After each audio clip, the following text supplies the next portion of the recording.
The manufacturer of the hot water tank recommends that you drain it annually. And what that'll do is if there's any sediment in the bottom of the tank, it'll pull that out so the tank can remain more efficient than if it did have a bunch of stuff in it.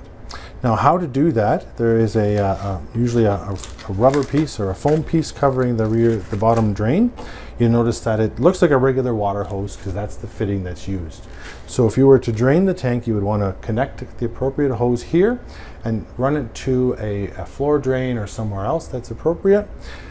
It's really a two-person job though, because the water, when it comes out of here, full hot, full pressure. So the person one holds it at the drain, the other person uses a screwdriver here to open it up. Now you don't have to drain it completely, just open it up for 30 seconds or so, wait for it to go, and then close it again and you're good for the year.